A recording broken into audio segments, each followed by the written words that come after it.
আপনারা শুনছেন বইটই স্টোরিজ কথার ডাকঘর। স্বাধীনতার উপলক্ষে আজ আপনারা শুনবেন আমাদের বিশেষ নিবেদন খগেন্দ্রনাথ মিত্রের গড় জঙ্গলের কাহিনী। গল্প শুনে ভালো লাগলে অবশ্যই আমাদের চ্যানেলটি সাবস্ক্রাইব করে বেল আইকন প্রেস করে রাখবেন এবং অবশ্যই আপনার মূল্যবান মতামত কমেন্টসে জানাতে ভুলবেন না। আজ আপনাদের জন্য ঐতিহাসিক উপন্যাস খগেন্দ্রনাথ মিত্রের গড় জঙ্গলের কাহিনী, প্রথম পর্ব।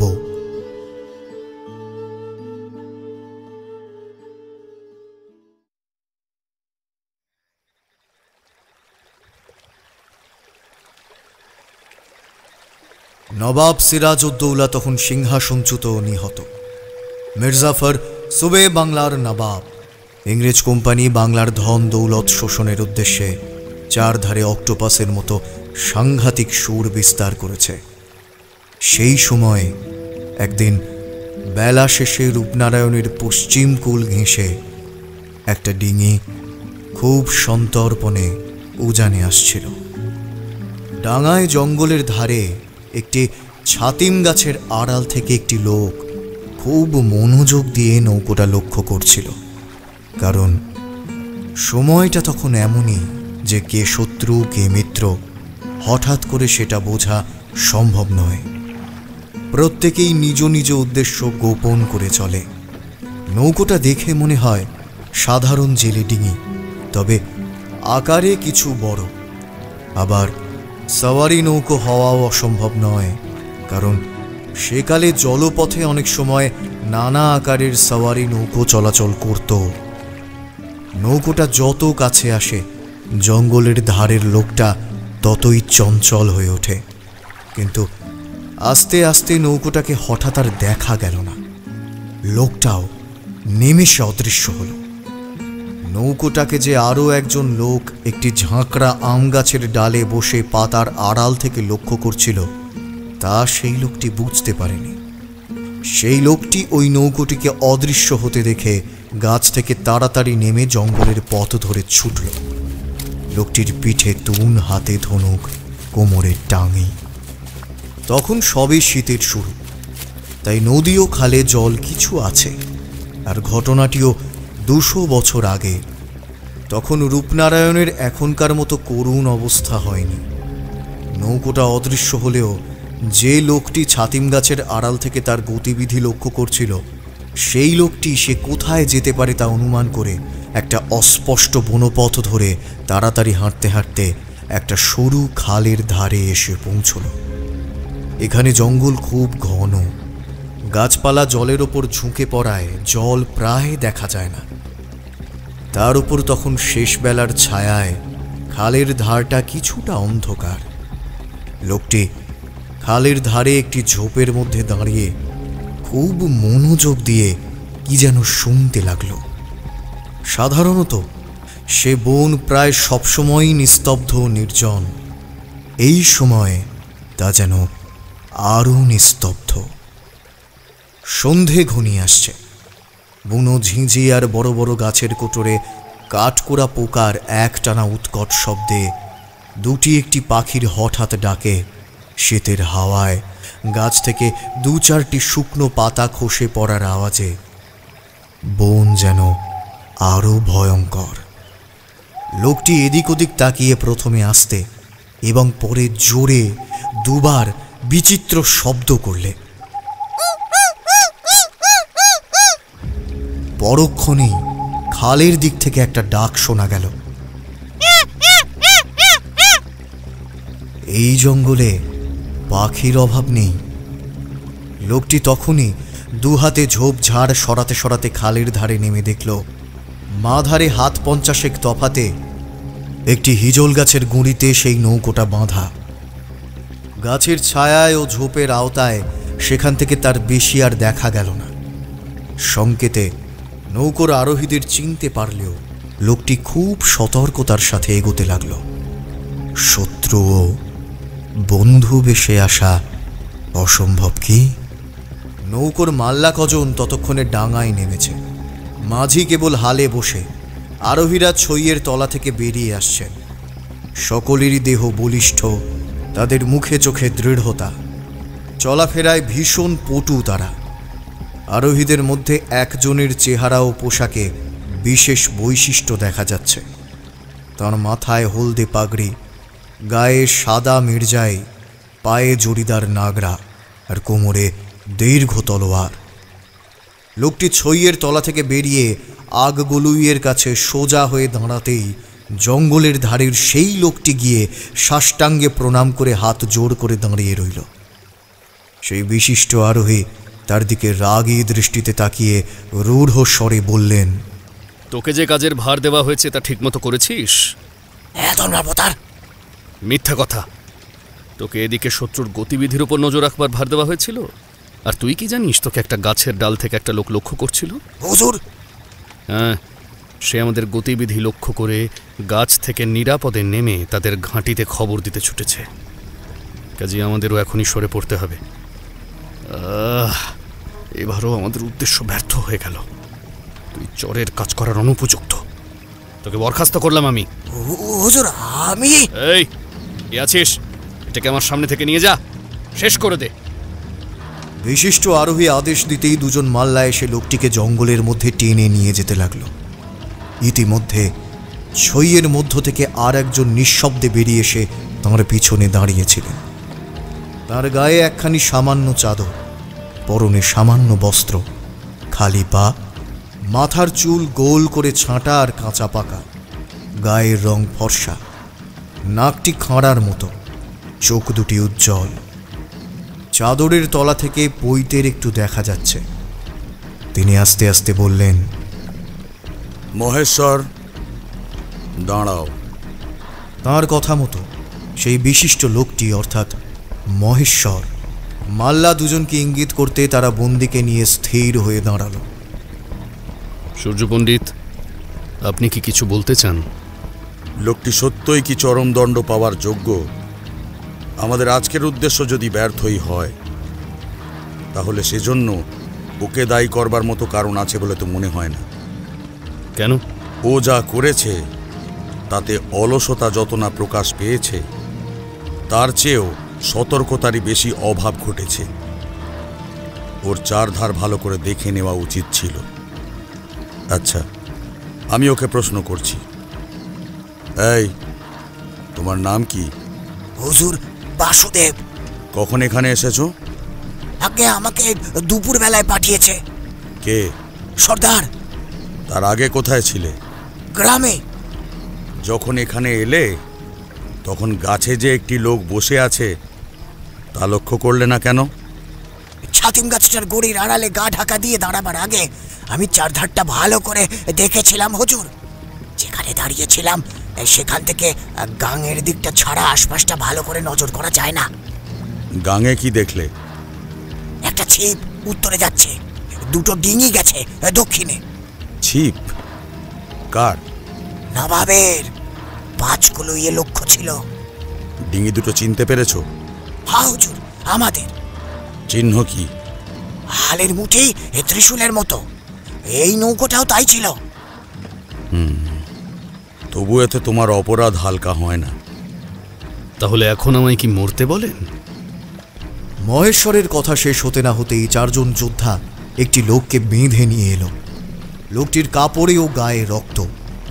যোদ্ধাদের একজন বলে উঠল, রাজার জয় হোক। হুজুর, এ শত্রুচ্চ, কিন্তু লোকটি সশস্ত্র ছিল।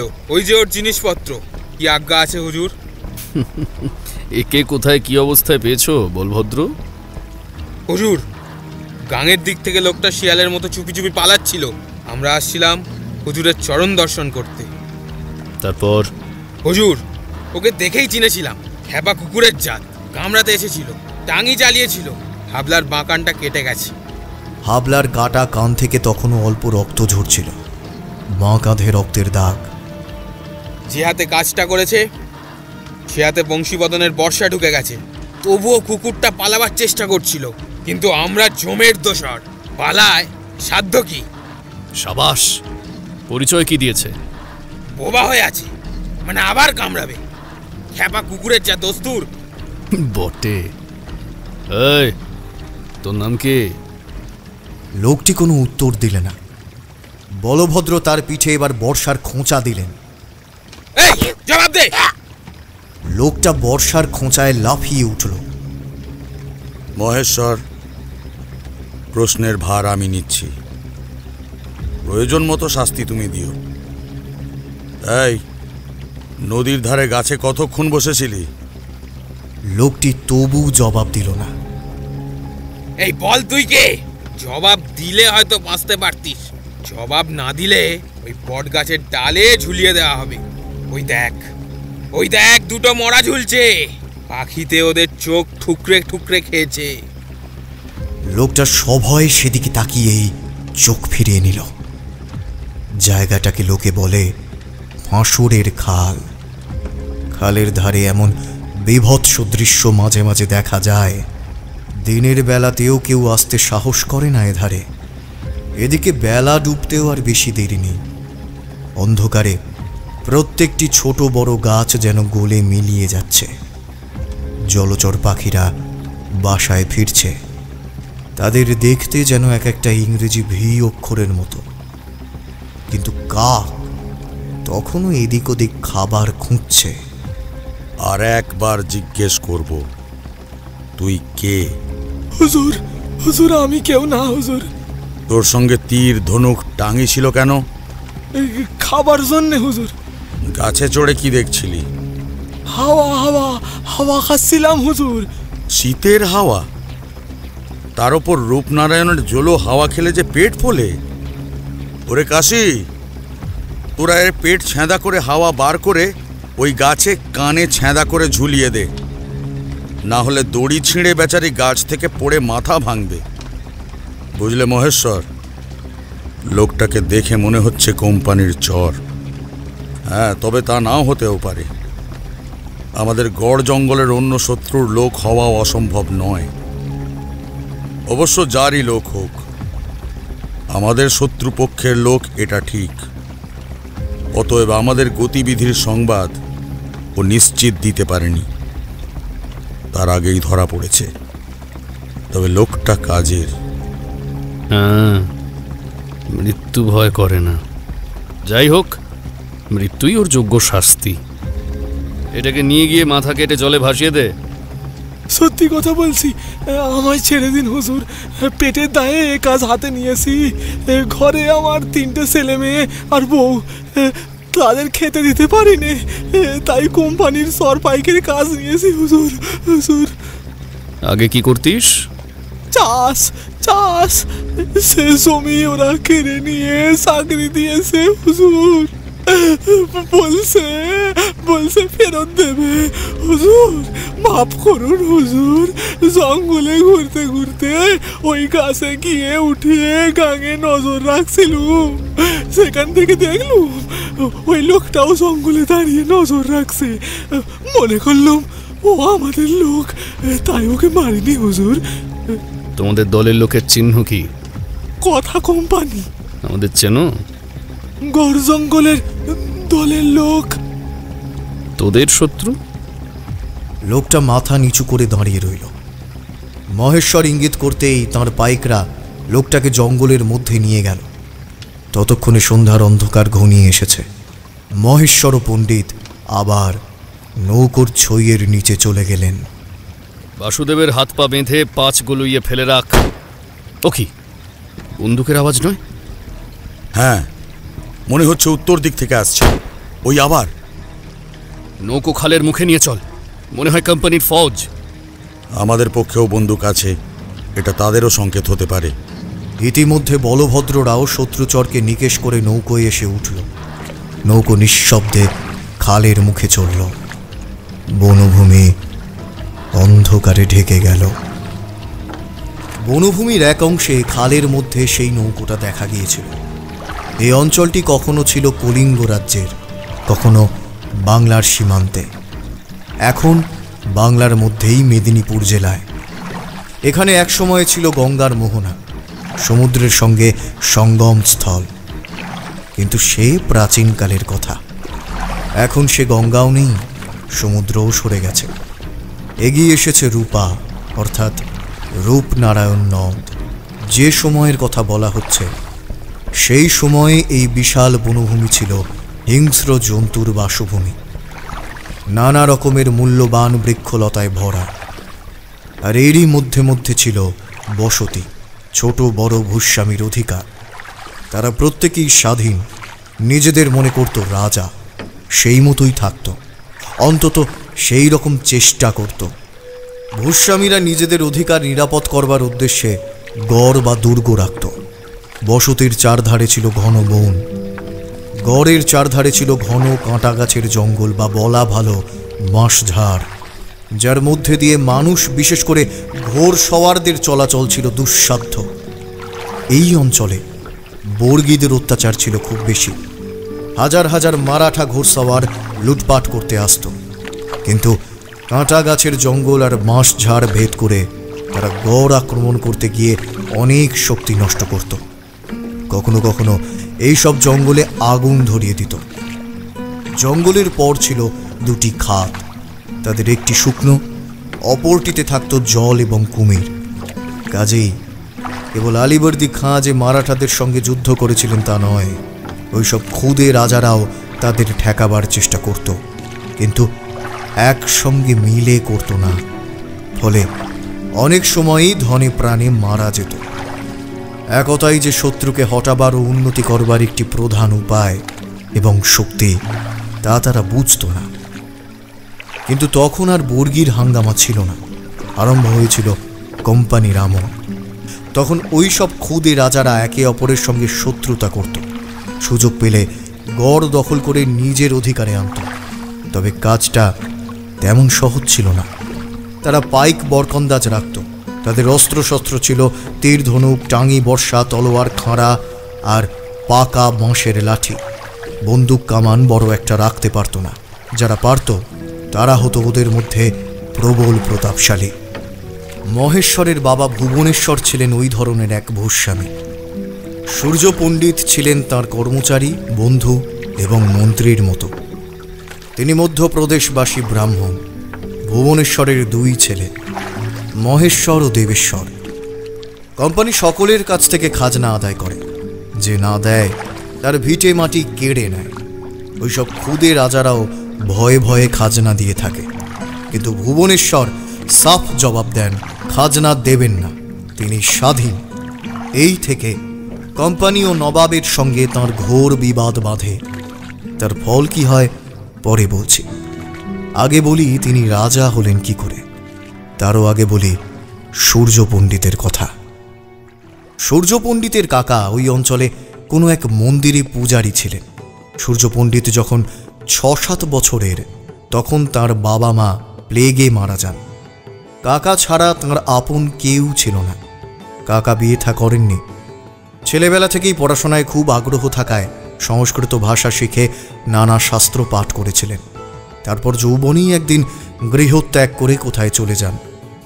সূর্য পণ্ডিতের বাবা ছোট ভাইটিকে খুব ভালোবাসতেন। তিনি নিজেও সংস্কৃত জানতেন, শরীর চর্চা করতেন, অস্ত্রবিদ্যাও শিখেছিলেন।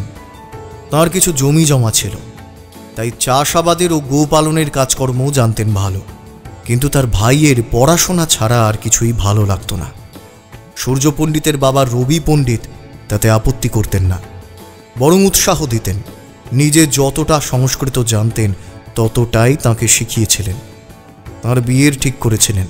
এমন সময় একদিন গ্রামের কয়েকজন তীর্থযাত্রীর সঙ্গে তিনি নিরুদ্দেশ হন। সেই তীর্থযাত্রীরা বছর 2 পরে নানা তীর্থ ঘুরে দেশে ফিরে যায়।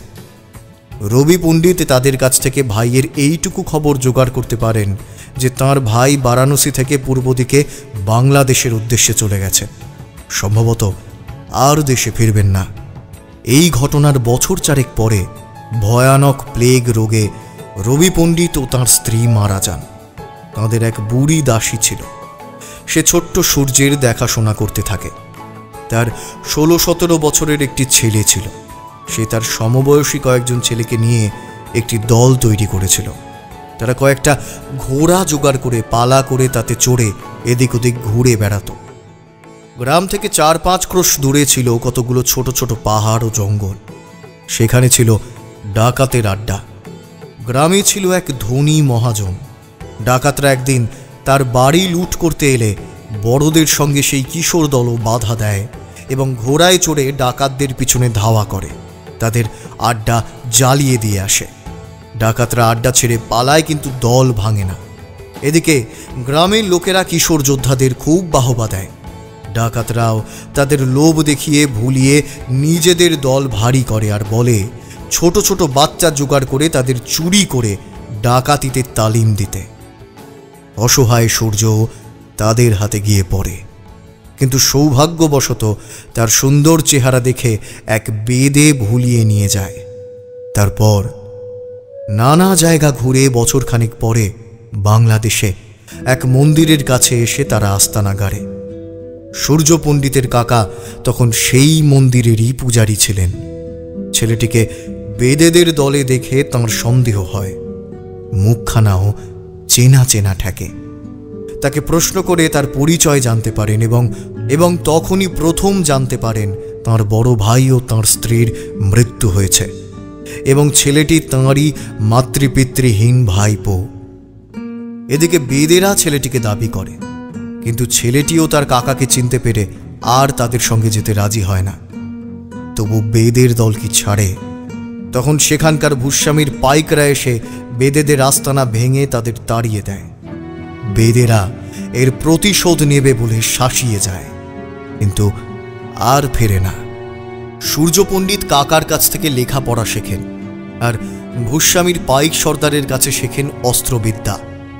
সেই সময়ে ভুবনেশ্বরের সঙ্গে তাঁর পরিচয়। তখন দুজনেই কিশোর। ভুবনেশ্বরদের অবস্থা বেশ সচ্ছল ছিল, কিন্তু ভূস্বামীর সঙ্গে বিরোধে তাঁর বাবা দেশ ছেড়ে চলে যেতে বাধ্য হন। এই ঘটনায় ভুবনেশ্বর এমন উত্তেজিত হন যে প্রতিজ্ঞা করেন তিনিও একটা রাজ্য তৈরি করবেন আর এই ভূস্বামীর অধিকার দখল করে প্রতিশোধ নেবেন। তাঁর বাবা পরিবারের সকলকে নিয়ে এবং যতটা সম্ভব ধন দৌলত সংগ্রহ করে কটকের দিকে রওনা হন। পথে বাংলা ও উড়িষ্যার সীমান্তে পৌঁছলে দস্যুদের হাতে পড়েন। কেউ কেউ বলতো ওইসব দস্যুকে নিযুক্ত করে ভুবনেশ্বরের বাবার বিরোধী পক্ষ, কারণ দস্যুদের মধ্যে 2-1 জনকে ভুবনেশ্বরের বাবা ও রক্ষীরা চিনতে পারেন। কিন্তু তারা তাঁদের বিশেষ ক্ষতি করতে না পারলেও ভুবনেশ্বরের বাবার বুকে এমন চোট লাগে যে কটক পৌঁছবার কয়েক মাস পরেই তাঁর মৃত্যু হয়। তাঁর মৃত্যুতে ভুবনেশ্বরের সংকল্প আরও দৃঢ় হয়ে ওঠে। এই ঘটনার বছর 4 পরে সূর্য পণ্ডিত শ্রীক্ষেত্রে জগন্নাথ দর্শন করতে গেলে সেখানে একদিন ভুবনেশ্বরের সঙ্গে হঠাৎ তাঁর দেখা হয়। সূর্য পণ্ডিত তাঁর কাকার কাছে বিদ্যা শিক্ষা করলেও তাঁর বাবার মতো তাঁরও ভেতরে ছিল যোদ্ধাসুলভ ভাব। ভুবনেশ্বর তা জানতেন। 2 বন্ধু গোপনে পরামর্শ করে একটি দল গড়ে তুলে তাদের নিয়ে একদিন বাংলার এই অঞ্চলের দিকে রওনা হয়ে গড় জঙ্গলে এসে পৌঁছন। সেই সময়ে 2-1 জন দুঃসাহসী আফগান সর্দার আরও দক্ষিণে সমুদ্র তীরে গিয়ে জনপদ স্থাপন ও সুলতানের মতো থাকবার চেষ্টা করছিলেন।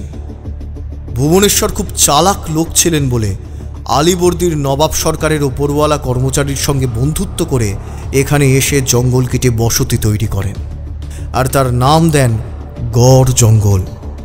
সূর্য পণ্ডিত হন তাঁর মন্ত্রী।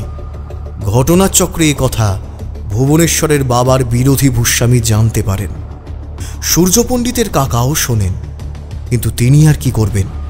আশা করেছিলেন তাঁর অবর্তমানে ভাইপো সেই মন্দিরে পুরোহিতের পদে বসবে। ব্যাপার দেখে তারা হতাশ হন। সত্যি, যা আশা করা যায় সাধারণত সকলের তা পূরণ হয় না, কারো কারো হয়। চেষ্টা করলেই যে সবসময় সফল হওয়া যায় তাও নয়। যাদের আশা পূরণ হয় আর চেষ্টা সফল হয় তাদেরই লোকে বলে ভাগ্যবান। গড় জঙ্গলের জন্মলগ্ন থেকেই তার শত্রু দেখা দেয়। দিন যত বাড়তে থাকে গড়ের শক্তিও তত বৃদ্ধি হয় বটে, কিন্তু বাংলার রাজনৈতিক আকাশেও পরিবর্তন ঘটে। গড় জঙ্গলের শত্রুপক্ষেরও সংসারে পরিবর্তন হয়। ভূস্বামীর মৃত্যু হলে তাঁর ছেলে কর্তা হন। তিনি ভুবনেশ্বরেরই সমবয়সী। ভুবনেশ্বর হঠাৎ একদিন মারা যান। তাঁর শত্রুপক্ষ সুযোগ বুঝে গড় জঙ্গল আক্রমণ করে, কিন্তু সূর্য পণ্ডিতের কৌশলে বিফল হয়ে ফিরে যায়। তারপরে তাদের জেদ আরও বাড়ে। মহেশ্বর তখন কিশোর, দেবেশ্বর নিতান্তই বালক। ভুবনেশ্বরের শত্রুপক্ষের বাসভূমির নাম ছিল রূপাগড়। অধিকারীর নাম গরুড়ধ্বজ রায়। রূপাগড়ের সম্পদ ও শক্তি প্রচুর। ভূস্বামী গরুড়ধ্বজ চতুর, কিন্তু সাহসী ও যোদ্ধা নন। তিনি কোম্পানি ও নবাব সরকারের বশ্যতা স্বীকার করে খাজনাপত্র মিটিয়ে শক্তি ও সম্পদ আরও বাড়িয়ে শান্তিতে বাস করছিলেন। ওদিকে গড় জঙ্গলও বেশ বিখ্যাত ও শক্তিশালী হয়ে উঠেছিল। বর্ষায় গড় জঙ্গলের খাল কানায় কানায় ভরে উঠত। তখন অনেক নৌকো আসত, ব্যবসা বাণিজ্য হতো। তাই খালের শেষ মুখে গড়ে উঠেছিল একটা বড় গঞ্জ। লোকে তার নাম দিয়েছিল ভুবনপুর। ভুবনেশ্বরের আর একটা সুবিধা ছিল, প্রজারা তাঁকে ভালোবাসত। তারাই বলতো ভুবন রাজা। ভুবনেশ্বরও স্বাধীন রাজার মতো চলবার চেষ্টা করতেন। এটা গরুড়ধ্বজ কোম্পানি বা নবাব সরকার কেউই পছন্দ করত না। শেষের দুপক্ষ চাইত গরুড়ধ্বজকে দিয়ে ভুবনেশ্বরকে উৎখাত করতে। কোম্পানির উস্কানি ও সহায়তায় গরুড়ধ্বজ আবার একদিন আচমকা গড় জঙ্গল আক্রমণ করেন। উভয় পক্ষের তুমুল যুদ্ধ হয়। ভুবনেশ্বর যুদ্ধে মারা যান। দেবেশ্বর শত্রুর হাতে পড়ে। সূর্য পণ্ডিত ও মহেশ্বর বাড়ির মেয়েদের নিয়ে কটকের দিকে পালিয়ে যান। কিছু কিছু প্রজাও দেশ ছেড়ে পালায়। নবাব সরকার গড় জঙ্গল বাজেয়াপ্ত করতে গিয়েও কি ভেবে তা পারে না। কোম্পানি তাদের অনুগত একটা লোককে সেখানে খাজনা আদায়ের জন্য নিযুক্ত করে। গরুড়ধ্বজের লোভ ছিল গড় জঙ্গল গ্রাস করবার, কিন্তু তা হয়ে ওঠে না। তিনি লুঠের মাল ও দেবেশ্বরকে গুম করে রেখে তখনকার মতো চুপচাপ থাকেন। সূর্য পণ্ডিতকে নিয়ে মহেশ্বর কিছুকাল অজ্ঞাতবাস করে ফিরে আসে, ছোট ভাইটি ও রাজ্যকে উদ্ধার করতে। আর অনুগত প্রজা ও বেতনভুক পাইকদের ধরবার জন্য সচেষ্ট হন। পয়সার লোভে মহেশ্বরের প্রজাদের মধ্যে থেকে কেউ কেউ শত্রু শিবিরে যোগ দেয়, চরের কাজ করতে থাকে। রাস্তায় আস্তে আস্তে সূর্য পণ্ডিত মহেশ্বরকে বলেন, সমস্ত দিক বিবেচনা করে মনে হয় স্বাধীনতার দিন ফুরিয়েছে। আপনার মুখে এ কথা? অবস্থা এমন যে এরকমের দুঃখের কথা না বলে উপায় নেই। দেখো, মোগল শক্তির কাছে চিতোর ও যশোর পরাজিত হয়েছে। তোমার গড় জঙ্গল তাদের তুলনায় কিছুই নয়। তুমি কোম্পানির সঙ্গে পারবে না। ওরা শক্তিমান, চতুর বিদেশি। এদেশকে বশ ও শোষণ করতেই এসেছে। সিরাজউদ্দৌলা আজ কোথায়? কাজেই রাজ্য উদ্ধার করতে হলে ওদের বশ্যতা স্বীকার করা ছাড়া আর পথ কি? স্বাধীনতা বিসর্জন দিয়ে আমি রাজ্য চাই না। সাধু সাধু। রানা প্রতাপ, রায় প্রতাপ মোগল শক্তির সঙ্গে না পারতে পারেন, তাই বলে মহেশ্বর রায় বিদেশির সঙ্গে শক্তিতে এঁটে উঠতে পারবে না কেন? আর আমার ভাই শত্রুর হাতে বন্দী হয়ে থাকবে। রাজ্য ভাই দুটিকেই উদ্ধার করব। তোমায় হতাশ করছি না। আসলে বিপদ সম্পর্কে সতর্ক করে দেওয়াই আমার উদ্দেশ্য। যদিও বা কোনো রকমে কোম্পানির সঙ্গে মিত্রতা করে রাজ্য ফিরেও পাও, তাহলেও ভাইটিকে ফিরে পাবে কিনা সন্দেহ। কেন? দেখো, আমরা এই নৌকায় আমাদেরই লোকের মধ্যে থাকলেও এসব কথা নিয়ে আলোচনা করা বুদ্ধিমানের কাজ নয়। যাদের মিত্র মনে করা যায় তারা তা না হতেও পারে। এ সম্বন্ধে পরে অন্য কোথাও কথা হবে। নৌকো কখনো অনুকূল বাতাসে, কখনো দাঁড়ে, কখনো বা গুণের টানে এগিয়ে চলে, এবং এক জায়গায় পৌঁছলে সেখানকার খেয়ামাঝিকে তাঁদের দলের লোক বলে চিনতে পারেন। তার কাছে খবর পান দেবেশ্বরকে রূপাগড় থেকে মাদলপুরের মাটির নিচের ঘরে রাখা হয়েছে। মাদলপুর গড় জঙ্গল থেকে 5 কিলোমিটার দূরে। দেবেশ্বরকে দেখে রানীমার কেমন মায়া পড়েছিল। তিনি নাকি বলেছিলেন, অমন চাঁদের মতো ছেলেটাকে কেন কষ্ট দিচ্ছিস? ছেড়ে দে, ও আমার কাছে থাক। আদর যত্ন করলে কোথাও পালাবে না। গরুর ধ্বজ তাই শুনে তাকে সরিয়ে দিয়েছে। সেই খবর পেয়ে মহেশ্বররা তাকে উদ্ধার করতে যাচ্ছিলেন, কিন্তু প্রথমবারের চেষ্টা শুরুতেই ব্যর্থ হয়। তাদের এবারকার পরিকল্পনা অন্য রকমের। এবারও হয়তো ব্যর্থ হবেন এই ভেবে খালের মুখে গিয়ে নৌকো বাঁধলেন, কিন্তু আশা ছাড়লেন না। একদিকে যখন এই সমস্ত কিছু ঘটছে, সেই সময় রূপাগড়ের খুদে রাজা গরুরধ্বজ মন্ত্রণা কক্ষে বসে মন্ত্রীর সঙ্গে মন্ত্রণা করছেন। আমাদের 5খানা ছিপ গেছে খালের মুখ আটকাতে, আর 200 বরকন্তা আজ মাদলপুরের পথে উত্তরের জঙ্গল ধরে এগোচ্ছে। তাতে কি লাভ হবে? ওরা চর মুখে খবর পেয়ে কে চাই? গরুরধ্বজের কথাবার্তার সময়ই একজন পাইক দরজা একটু ফাঁক করেছিল। সেই পাইক জানায় একটি লোক এক্ষুনি গরুরধ্বজের সঙ্গে দেখা করতে চায়, আর গরুরধ্বজ ব্যস্ত এ কথা শুনেও সে নাছোড় বান্দা। রাজা এবং মন্ত্রী দুজনেই পরস্পরের মুখের দিকে তাকান। গরুরধ্বজ পরিচয় জানতে চাইলে পাইক জানায় তার নাম শঙ্খচূড়। গরুরধ্বজ তাকে পাঠিয়ে দেবার নির্দেশ দেন। সাধারণ একজন গ্রামবাসী ঘরে ঢুকে রাজাকে নমস্কার করল। গরুরধ্বজ তার মুখের দিকে উৎসুক চোখে তাকালেন। মহারাজ, ইজলির দিকে 200 পাঠান, 7টা ছিপে উজানে আসছে। লক্ষ্য মনে হচ্ছে খাল। যা আশঙ্কা করেছিলাম, তার মানে তাই ঘটতে চলেছে। ওই ধূর্ত সূর্য পণ্ডিতের পরামর্শে মহেশ্বর মুসলমানদের সঙ্গে হাত মিলিয়েছে। এতে ওদের কি স্বার্থ? ঝামেলা মহেশ্বর আর আমার মধ্যে। বুঝলেন না? ওদের স্বার্থ এই সুযোগে লুটতরাজ। ওরা রূপাগড় পর্যন্ত যেতে সাহস করবে না। মাদলপুরের ধানের গোলা, বাজার, কাছারি সমস্তটা লুটবে। না, আমার বিশ্বাস হলো না। তবে আপনার কি আজ্ঞা? গরুরধ্বজ মন্ত্রীর প্রশ্নের উত্তর না দিয়ে লোকটির মুখের দিকে তাকিয়ে প্রশ্ন করলেন, আর কিছু বলবে? মহারাজ, মহেশ্বর ওপারের রাধাপুরের ঘাটে নৌকো করেছে। কি? জল কেটে পালালো? এবার ও অবাধে পাঠানদের সঙ্গে মিলে আমাদের ওপর চড়াও হবে। আর কি বলার আছে তোমার? মহারাজ, বেদেনির হাটের পূব মাঠে একদল বেদে মস্ত ছাউনি ফেলেছে। তাতে কি? প্রতি বছরই তো মাদলপুরের মেলায় বেদেরা সাপ খেলা দেখাতে আসে। তারা বুলবুলের মোরগের লড়াই দেখায়। আমি নিজেও একবার দেখেছি, বকশিসও দিয়েছি। ধর্মাবতার, এবার ওরা 1 পাল ঘোড়া এনেছে, সঙ্গে ছেলে মেয়ে নেই। চেহারা রুক্ষ, চালচলন বেপরোয়া, যে ভাষায় কথাবার্তা বলে সেটা উৎকলি। এর মধ্যে আমাদের ক্ষতির কি আছে? ধর্মাবতার, আমি আপনার চর মাত্র, বিচার করবেন আপনি। কে চতুর্মুখ? আপনি চুপ করে বসে আছেন যে? মহারাজ, ভয়ের ব্যাপার আছে। মনে হয় বেদেনির হাটের সেই লোকগুলো বেদে নয়, ছদ্মবেশী শত্রু সৈন্য। চরকে জিজ্ঞেস করুন ওরা আর কোনো সংবাদ দেবার আছে কিনা। মহারাজ, উপস্থিতির বেশি কিছু আর বলার নেই। ভালো, যাও গিয়ে বিশ্রাম করো, যাও। লোকটি নমস্কার করে ঘর থেকে বেরিয়ে যায়। মন্ত্রী বলেন, একসময় উৎকল বা কলিঙ্গ থেকে কোনো রাজা বা নায়কের অধীনে কলিঙ্গ সেনা এদেশ জয় করেছে। তবে সে অনেককাল আগের কথা। আপনি তো জানেন ভুবনেশ্বর কটকে ছিল। ওই অঞ্চলের বন্য সর্দারদের সঙ্গে তার আলাপ পরিচয় বা বন্ধুত্ব থাকা অসম্ভব নয়।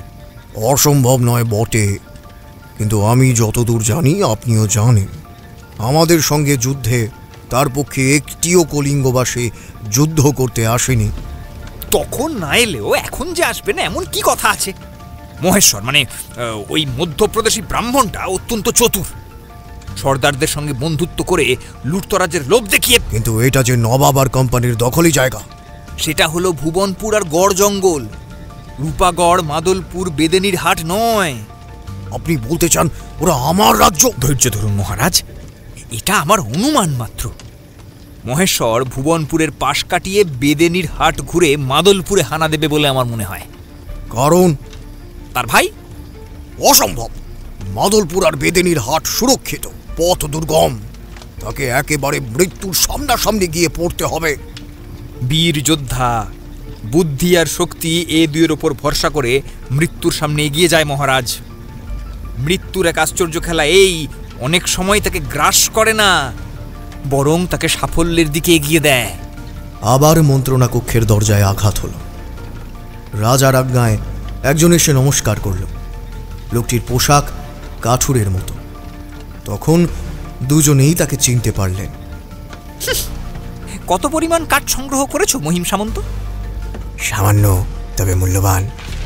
কথাটা বলে লোকটা একটা চিরকুট কোমর থেকে বার করে তার হাতে দিল।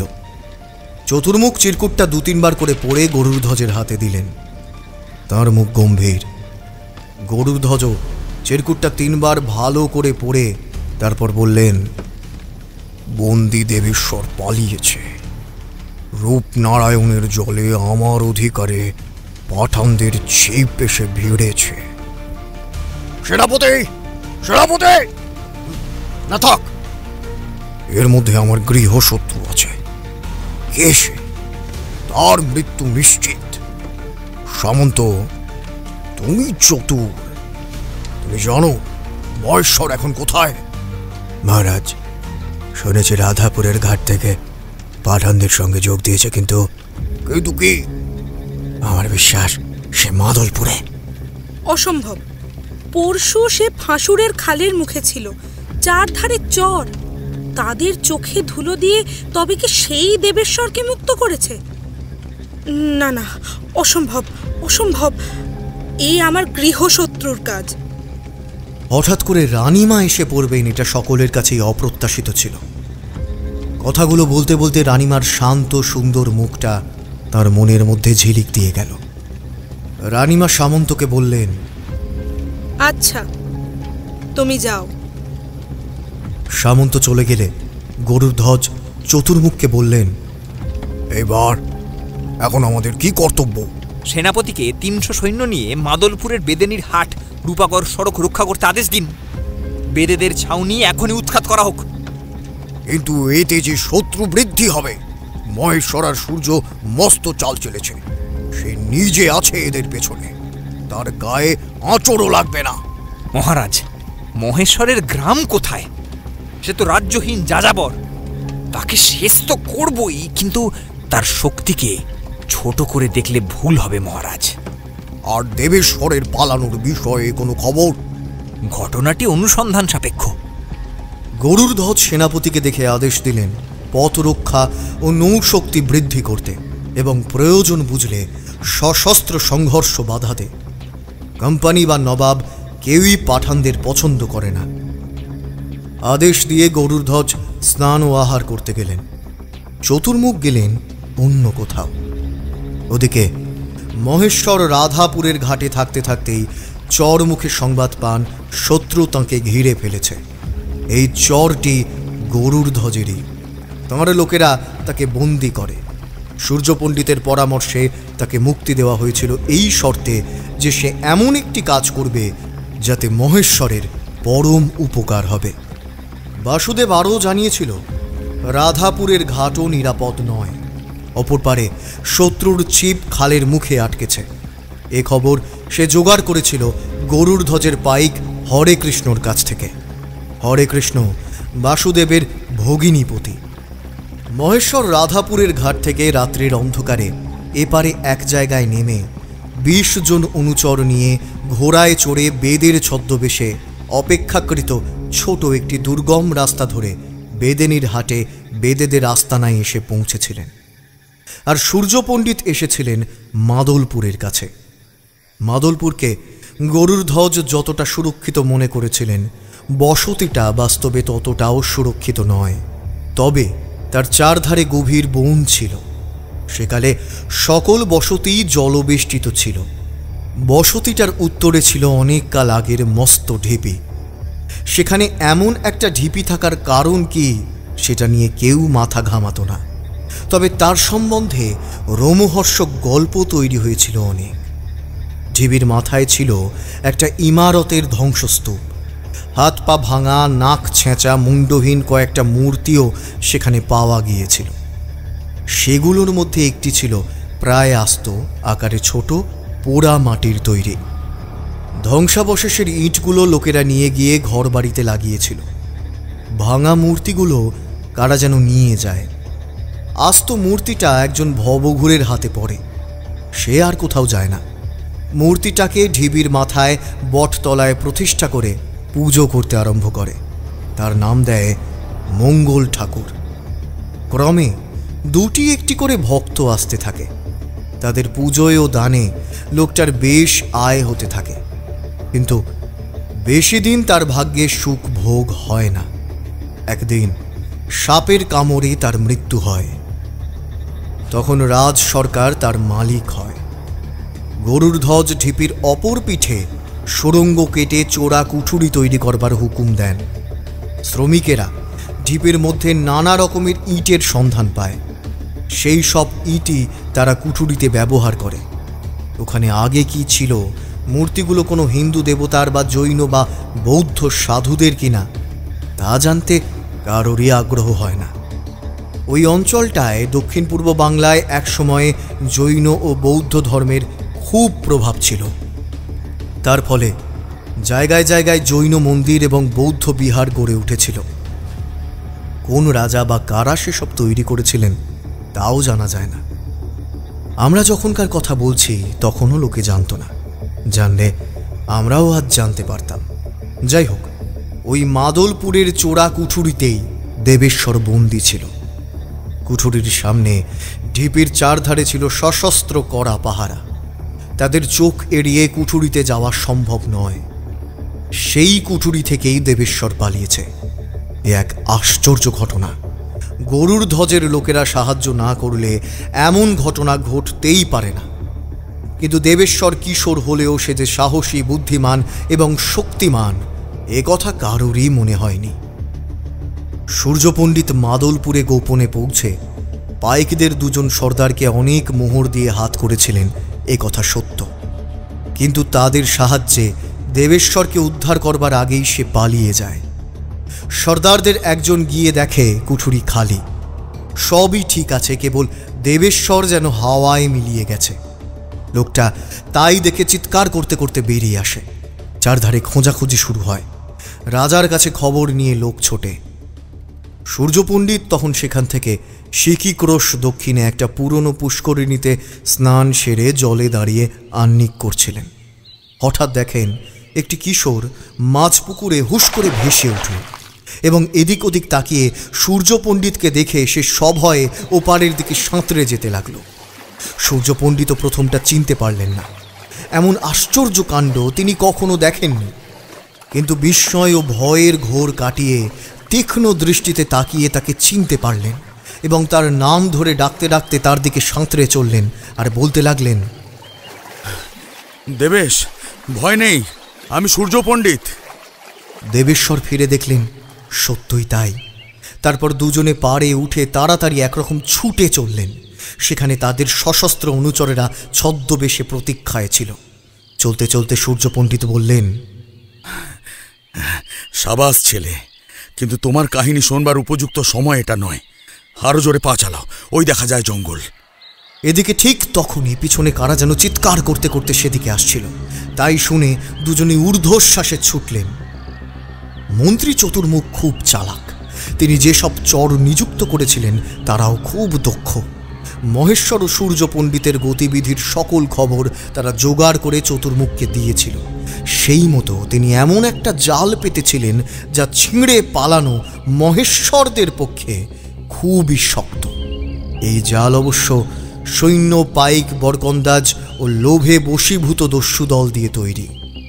চতুর্মুখ দেবেশ্বরের পালানোকে গুরুত্বপূর্ণ ঘটনা বলে মনে করেননি।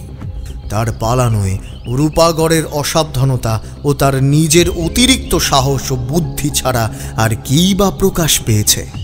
এতে ক্ষতির কিছু নেই, বরং একটু লাভই হয়েছে। রাজ্যে যে কজন প্রভাবশালী ব্যক্তি, যেমন রানীমা, অর্থাৎ যারা যারা এই কিশোরকে অযথা বন্দি করার বিরোধী ছিলেন, তাঁরা এতে খুশি হয়েছেন। তাদের মনে রাজার প্রতি যে বিরূপ মনোভাব দেখা দিয়েছিল তা দূর হয়েছে। এইটাই ভালো। সাধারণ লোকে কি বলে না বলে তাতে রাজার কি এসে যায়? যার হাতে ডান্ডা ওরা তার কাছেই ঠান্ডা।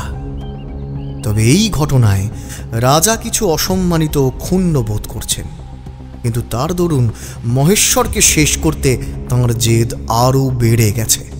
ওরা শেষ হলে রাজার মনে আর কোনো দুঃখ থাকবে না, অপমান থাকবে না। সেই দিনের আর বেশি দেরি নেই। চতুর্মুখ উঠে পায়চারি করতে লাগলেন।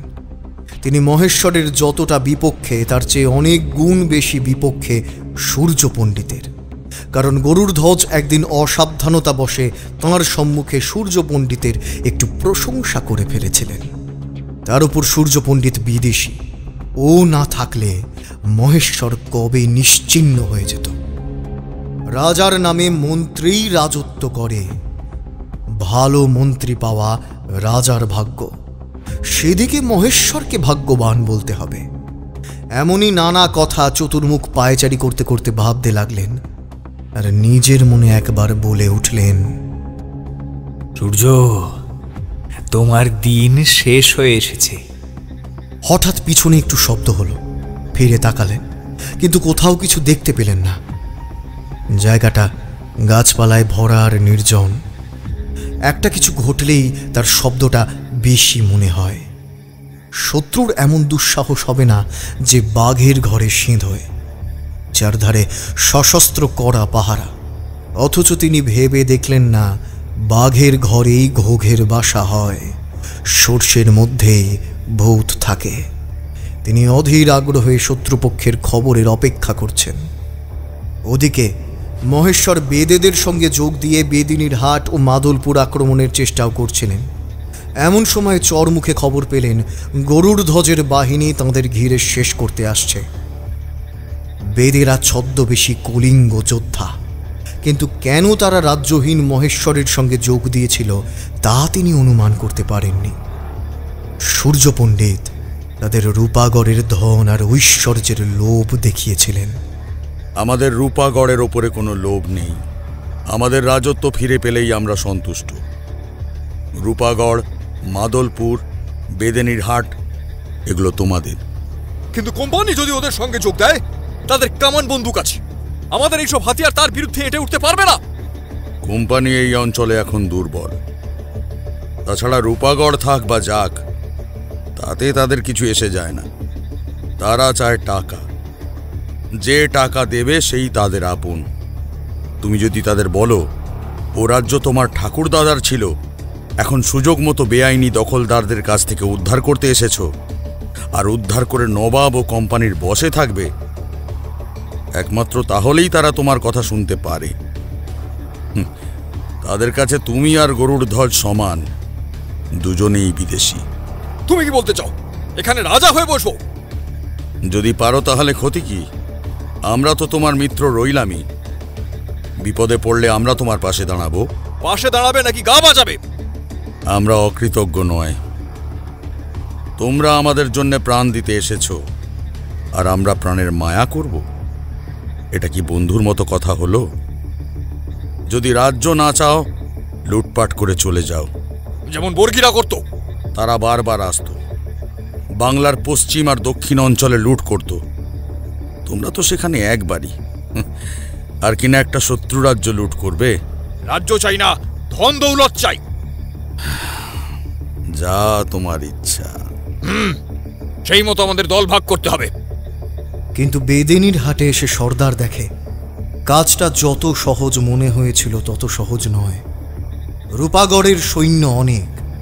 মহেশ্বরের পক্ষে পাঠানদের যোগ দেওয়ার খবর সর্দার পেয়েছিল, কিন্তু তাদের সে বা তার দলের কেউ পছন্দ করত না। তবে ওড়িশায়, বিশেষ করে কটক অঞ্চলে তাদের কার্যকলাপের ইতিহাস তাদের কিছু কিছু জানা ছিল। সর্দার তাদের বিশ্বাস করবে না। তার ধারণা ওরা বিশ্বাসঘাতক। নির্ভর এখন তার নিজের বাহুবল এবং মহেশ্বরের কম সংখ্যক সৈন্য। তবে সর্দার এটা দেখেছে, মহেশ্বরের দলের লোকের প্রায় সকলেই খুব বিশ্বাসী, সাহসী ও বুদ্ধিমান। সূর্য পণ্ডিতের সঙ্গে কথাবার্তার পর ঘটনা খুব তাড়াতাড়ি এগিয়ে গেছে। এদিকে রূপাগড়ের বাহিনী ক্রমেই মহেশ্বরের দলকে বেড়াজালের মতো করে ধরে একটু একটু করে গ্রাস করছে। মাছ যেমন জলের মধ্যে তার বিপদ সম্বন্ধে হঠাৎ সচেতন হয়, সিংহ যেমন হঠাৎ শিকারীর সন্ধান পায়, বুনো হাতির পাল যেমন শত্রুর সাড়া পেয়ে হঠাৎ চমকে ওঠে, মহেশ্বরও বেদিনীর হাটে পৌঁছে বিপদের খবর পেয়ে চঞ্চল হয়ে উঠলেন। সর্দার, আক্রমণ তো অনেক দূরের কথা, আপাতত এখনই বেড়াজাল ভেঙে বের হওয়া তো অসম্ভব। ধৈর্য ধরো। পণ্ডিত কোথায়? জানি না। ক্ষতি নেই, তোমার আমার সৈন্য সংখ্যা এখন 5000-এর বেশি নয়। একে 3 ভাগে ভাগ করে তোমার অধীনে 2000 দিলাম, বাকি 3000-এর 2000 থাকবে আমার সেনাপতির অধীনে। আমি নেব মাত্র 1000। তোমরা পশ্চিমে আর উত্তরে এগিয়ে যাও, আমি যাচ্ছি রূপাগড়ের দিকে। তোমরা ওদের জালের দুর্বল জায়গাটা ছিঁড়ে বেরিয়ে যাও, তারপর পিছন থেকে ওদের আক্রমণ করো, সামনে থেকে যুদ্ধ করো না। মনে রেখো, এই যুদ্ধের সেনাপতি আমি, তুমি নও। শত্রু সৈন্য সংখ্যা কত জানা আছে কি? না, তবে 20,000-এর বেশি নয়। আর আমরা তার 4 ভাগের 1 ভাগ। পণ্ডিত আর পাঠানদের কথা ভুলে যাচ্ছ। শত্রু আমাদের হাতে প্রচন্ড মার খাবে। যাও রাজা, যাও। তুমি তো যুদ্ধ জানো, সংখ্যা বড় কথা নয়, সাহস, বুদ্ধি আর মরিয়া হয়ে লড়ে যাওয়া দরকার। রূপাগড় এবার 10টা গড় হবে। সর্দারের পরিকল্পনা মতো কাজ করতে মহেশ্বর ও সর্দারের সেনাপতি দুদিকে যাত্রা করলেন। তবে মহেশ্বর গেলেন কিছু আগে, সেনাপতি রওনা হলেন তার কয়েক ঘন্টা পরে। সর্দার রয়ে গেল। তাঁরা চলে যেতে সর্দার তাদের পিছনে কয়েকজন চর পাঠালো। এদিকে সূর্য পণ্ডিত দেবেশ্বরকে নিয়ে যখন জঙ্গল থেকে বার হচ্ছেন, এমন সময়ে খবর পেলেন শত্রু সৈন্য জঙ্গলে ঢুকছে।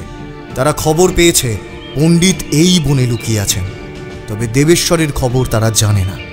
সেই বনের নারী নক্ষত্র জানে এমন লোক সূর্য পণ্ডিতের দলে ছিল। সে এসে খবর দিল রূপনারায়ণের দিকে পা বাড়াতে। তার নির্দেশ মতো সকলে তাড়াতাড়ি সেই দিকে চললেন, কিন্তু খানিক দূর যেতেই শত্রুর এক দলের সামনাসামনি তারা পড়ে গেলেন। তখন হয় যুদ্ধ অথবা পালানো, এই দুটির একটিকে বেছে নেওয়া ছাড়া আর কোনো উপায় রইল না। পালানো মানেই মৃত্যু বা বন্ধন, যুদ্ধে মৃত্যু বা আহত হওয়া অথবা জয়, এইটাই সম্ভব। বীর যুদ্ধই করে, কৌশল হিসাবে পিছু হটে সত্য, কিন্তু আবার যুদ্ধের উদ্দেশ্যেই সেটা করে। সূর্য পণ্ডিতরা সকলেই সশস্ত্র ছিলেন, এমনকি দেবেশ্বরের হাতেও তলোয়ার ছিল। শত্রুরা তাদের দেখেই ভয়ঙ্কর চিৎকার করে উঠল। তাদের মধ্যে কয়েকজন দেবেশ্বরকে চিনত।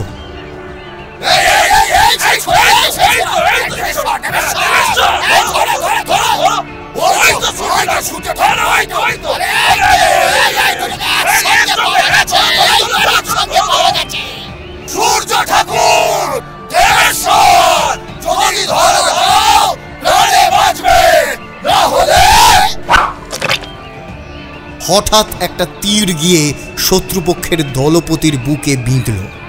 দলপতি মারা যেতে দলের সকলে খুব ভয় পেয়ে গেল। তবু একজন সূর্যকে লক্ষ্য করে বর্ষা ছুঁড়ে মারল। বর্ষা লক্ষ্যভ্রষ্ট হয়ে পাশে গাছের গুঁড়িতে গিয়ে খচ করে বিঁধে গেল। দেবেশ্বর লোকটির দিকে তরোয়াল হাতে ছুটে যেতেই পিছনে বহু কণ্ঠের চিৎকার শোনা গেল, আর তাতেই দু দল থমকে দাঁড়াল।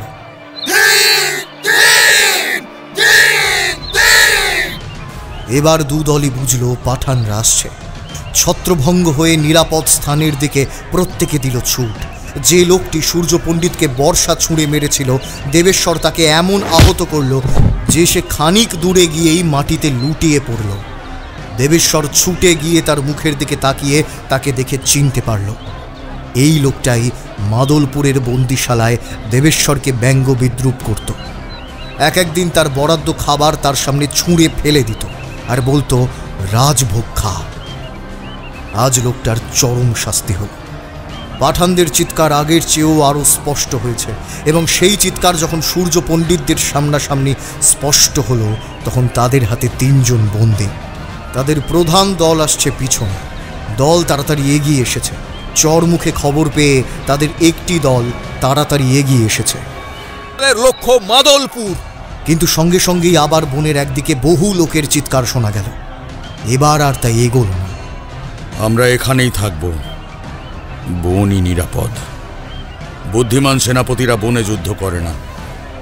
ওরা কারা সেটা দেখে এসো। মনে হচ্ছে রূপাগড়ের লোকজন। ওরা আমাদের খোলা জায়গায় টেনে নিয়ে গিয়ে মারতে চায়। মহেশ্বর আর সর্দারের অবস্থা এখন ঠিক কিরকম তা বুঝতে পারছি না। খবরের অপেক্ষায় এখানেই থাকতে হবে, তারপর কর্তব্য স্থির করব। সাহেব, তোমরা কি করবে? আমরা এ জানে, ফৌজদার যা ঠিক করবেন। পাঠান সর্দার তার দলের লোকদেরও সেইখানে থাকতেই হুকুম দিল। চর চলে গেল। দেবেশ, তোমার পালানোর কাহিনীটা শেষ করো। দেবেশ গাছের গুঁড়িতে হেলান দিয়ে তার কাহিনী বলতে শুরু করল। বেলা তখন দুপুর গড়িয়ে গেছে, কিন্তু বনভূমি ছায়াময়, শীতল। ঘরটার ভেতর যেটুকু আলো বাতাস আসত, অনেক চেষ্টা করেও জানতে পারিনি কোন পথে তা আসে যায়। সেই পথেই হয়তো যেত বাইরের জগতের শব্দ, কিন্তু তা অস্পষ্ট, আবছা। আমায় ঘিরে থাকত তরল রাত্রি। যখন তা জমাট হয়ে উঠত, শব্দের ক্ষীণ ধারা মিলিয়ে যেত, তখনই বুঝতাম পৃথিবীতে রাত্রি নেমেছে। খুব হতাশ হয়ে পড়তাম। প্রহরীরা দিনে একবার মাত্র খাবার দিয়ে আসতো, কিন্তু কেউই ঘরে ঢুকতো না। এক একদিন এক একজন আসতো। কেউ খাবার ছুঁড়ে দিত, কেউ দরজায় রেখে চলে যেত। ঘরের কোণে একটা ভাঁড়ে থাকতো জল। এক একদিন খুব তেষ্টা পেত।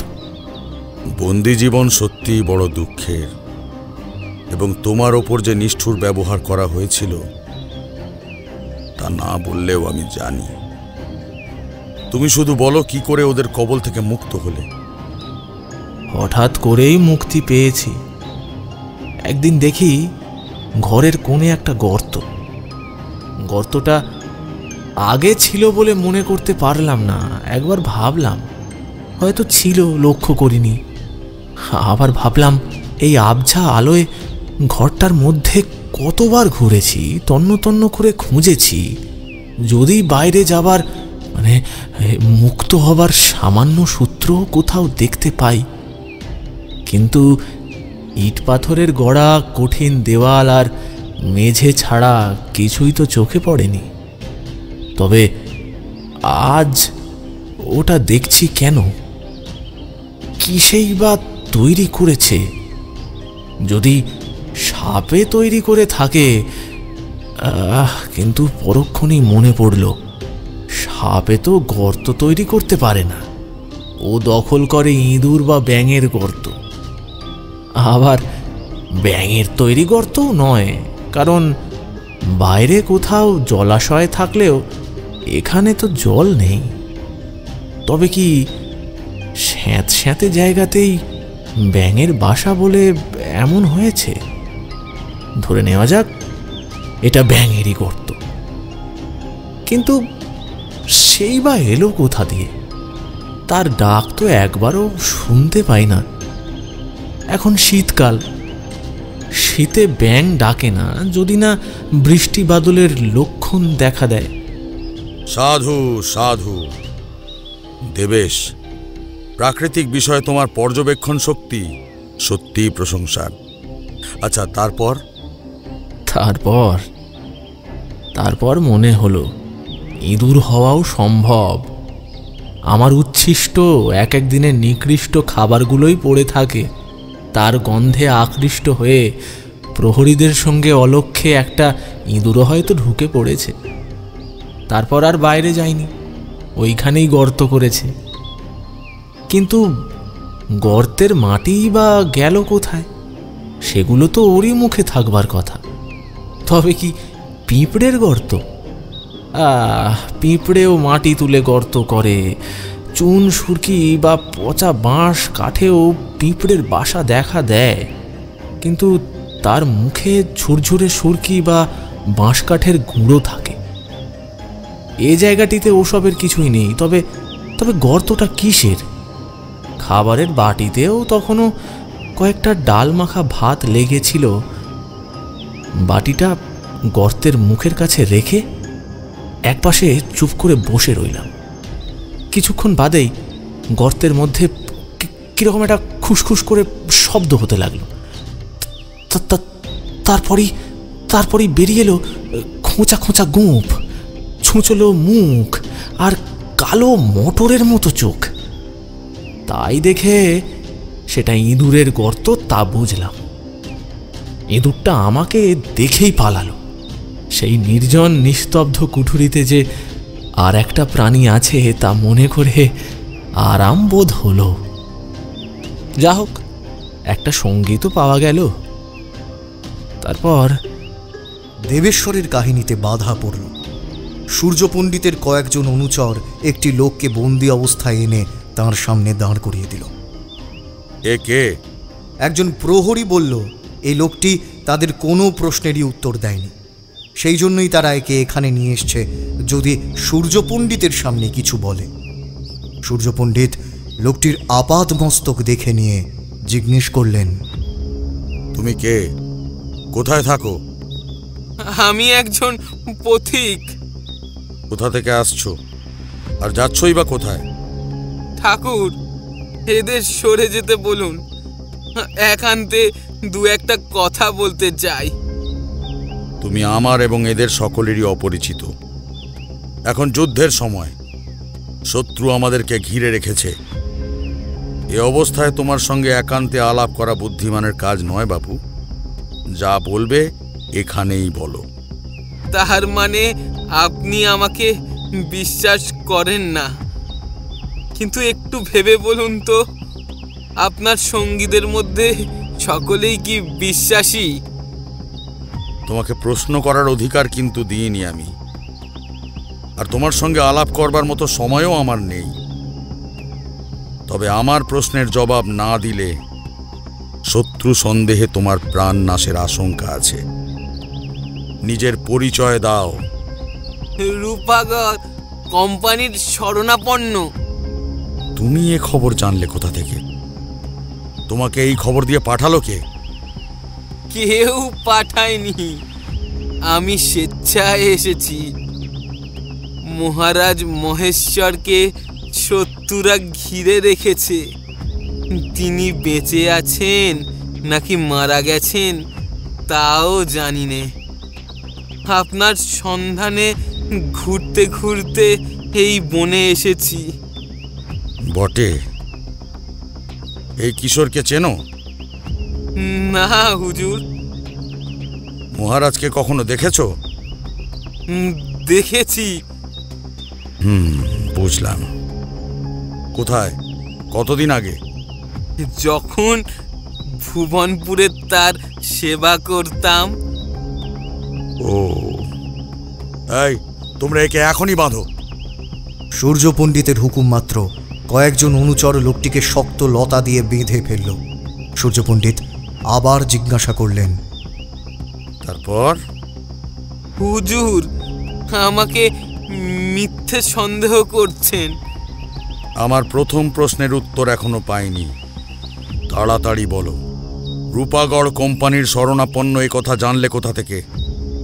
মন্ত্রী চতুর্মুখ মেদিনীপুরে যে চর পাঠিয়েছিল, সে আমার মাস্তুতো ভাই, সেই বলেছে। বটে, খবরটা মূল্যবান। তুমি নিশ্চয়ই রূপাগড়ের নুন খাও, খাও না? আচ্ছা, তাহলে নিশ্চয়ই উপসী। আরে বলো বলো, খবরটা আমায় দিয়ে কিছু চাও কি? উত্তর দাও। নিছক পরোপকারের উদ্দেশ্যে প্রাণের ঝুঁকি নিয়ে শত্রুদের মধ্যে এসেছো, এ কথা কে বিশ্বাস করবে? কিন্তু আমরা সহায় সম্বলহীন। বলো, মহেশ্বর এখন কোথায়? সেটা তোমার জানা আছে কি? উত্তর না দিলে তোমার মৃত্যু নিশ্চিত। লোকটি চুপচাপ হাত তুলে উত্তর দিকটা দেখিয়ে দিল। যারা তাকে ধরে এনেছিল তারাই তাকে ধরে নিয়ে গেল। বৃথা সময় নষ্ট হলো। একে নিয়ে যাও। গুপ্তচরের যে শাস্তি পাওনা হওয়া উচিত তাই ওকে দাও। লোকটির উদ্দেশ্য তো সৎ হতে পারে। দেবেশ, তুমি কিশোর, তোমার মতো নিছক পরোপকারী সংসারে খুবই কম আছে। যার মনে পরোপকার বৃত্তি থাকে সে তো তার চারধারে যারা বাস করে তাদেরও উপকার করতে পারে। পরের উপকার করে আনন্দ পাওয়া যায়, পরোপকারীর পক্ষে তাই যথেষ্ট। কিন্তু একবার ভাবো তো, লোকটা প্রাণ হাতে নিয়ে এই বনে বহু কষ্ট করে আমাদের উপকার করতে এলো কেন? আমার সামনে ওর আসার আর কোনো উদ্দেশ্য ছিল না, কেবল একটাই উদ্দেশ্য, সেটা হলো আমাদের গতিবিধি, অবস্থান, সৈন্য সংখ্যা, অবস্থা এই সব জানা। আর সেই সব জানতে এসে সে ধরা পড়েছে। যদি ধরা না পড়তো তাহলে যা দেখেছিল গিয়ে তা জানাতো, বিনিময়ে পুরস্কার পেত। কিন্তু আমাদের লোকেদের সতর্কতায় আর ওর অসাবধানতায় ওর প্রাণটি গেল। উপায় নেই দেবেশ, যুদ্ধ মানুষকে নিষ্ঠুর করে দেয়। প্রাণদানী অতি মহৎ কর্ম। আমাদের এই দুঃখ দুর্দশার জন্য দায়ী রূপাগড়। ওরা যে কোম্পানি আর নবাবের শরণাপন্ন হয়েছে সে খবর আমরা রাখি। তারা এখনো নিরপেক্ষ, কিন্তু কতদিন এই অবস্থা চলবে জানি না। যাই হোক, তোমার কথা শেষ করো। সেই নির্জন কুঠুরিতে আমার সঙ্গীটি খাবারের খোঁজে গর্ত থেকে বার হয়, ঘুরে বেড়ায়। এক সময় শান্ত হয়ে বসে থাকে, কখন কখন সামনের পা দিয়ে গোঁফ পরিষ্কার করে এবং রাতের অন্ধকারে এমনভাবে ডাকে যেন মনে হয় কে মৃদু মৃদু হাসছে। কয়েকদিন পরই দেখি আরও একটা এসেছে। তারা আকারেও বড়। শুনেছিলাম ধেড়ে ইঁদুর নাকি মানুষ খায়। ঘুমন্ত মানুষের অচেতন বা অসাড় দেহ, রোগীর কিংবা মৃতদেহের মাংস খেতে ওদের জুড়ি মেলা ভার। তাই ভয় হলো, যখন ঘুমিয়ে থাকবো তখন যদি আমার গা থেকে মাংস তুলে নেয়। সেই সঙ্গে এই প্রশ্নও মনে জাগলো, এত ইঁদুর এলো কোথা থেকে? প্রহরীরা কি ছেড়ে দিয়ে গেল? আর ওই গর্তটাই বা কি কোনো গহ্বরের মুখ? তা হওয়া অসম্ভব নয়। স্তূপের গোড়ায় তৈরি কুঠুরিটার তলার খবর কেউ জানে না। আমি গর্তটার মুখে ঘা দিতেই মনে হলো তলায় ফাঁপা। জোরে ঘা দিতে ভয় হলো, যদি প্রহরীরা বাইরে থেকে শুনতে পায়। আস্তে আস্তে ঘা দিতে দিতে কোণে জোরের মুখে ফাটল দেখা গেল। আবার ঘা দিলাম, খানিকটা পলেস্তারা খুলে ভেতরে ঠক করে কোথায় যেন পড়ল। ঠিক তখনই আমার ঘরের দরজা খোলার শব্দ হলো। তাড়াতাড়ি ঘরের বিছানাটা সেখানে টেনে এনে তার উপর শুয়ে পড়লাম। পরক্ষণেই খাবার নিয়ে প্রহরীরা ঘরে ঢুকলো। ঢুকে বলল, এই রাজপুত্র, রাজভোগ এনেছি, রাজভোগ, খাও খাও। কি দুর্গন্ধ রে বাবা! কিন্তু তখন আমার খিদে তৃষ্ণা নেই। মাটির তলার রহস্য আমার মন দখল করেছে। আগ্রহে উৎসাহে শরীর মনে শক্তি দেখা দিয়েছে। লোকটা চলে যেতেই বিছানা সরিয়ে এক টানা চেষ্টায় ফাটলের একখানা ইট সরিয়ে ফেললাম। তারপর আর একখানা। এমনি করেই কয়েকটা ইট সরাতেই তলায় এক খাপ পৈঠা দেখতে পেলাম। পৈঠা নেমে একটা খালি কুঠুরিতে পৌঁছালাম। তলায় অন্ধকার। হাতরাতে এগোচ্ছি, হঠাৎ পায়ে কি যেন একটা কাঠের মতো কি যেন ঠেকলো। না, কাঠ নয়, মানুষের কঙ্কাল বা ওই ধরনের কিছু একটা হবে হয়তো। কিন্তু সেদিকে তখন আমার লক্ষ্য নেই। কয়েক হাত এগোতেই পড়ে গেলাম। গাঢ় অন্ধকার, কিছুই দেখতে পাচ্ছি না। দুপাশে হাত মেলে দিতেই ঠান্ডা দেওয়ালে হাত ঠেকলো। উঠে দাঁড়ালাম। সাবধানে পা বাড়িয়ে বুঝতে পারলাম আমি পৈঠার খাপের ওপর দাঁড়িয়ে আছি। পৈঠাগুলো আমায় কোথায় নিয়ে যাবে জানি না। হয়তো মাটির তলার এটা সুড়ঙ্গ পথ, এর মধ্যে বিষাক্ত সাপ অথবা মুখে কোনো হিংস্র জন্তুর বাসাও থাকা সম্ভব, আবার মুখটা বন্ধও থাকতে পারে। হয়তো এই পথেই আমার মৃত্যু হবে।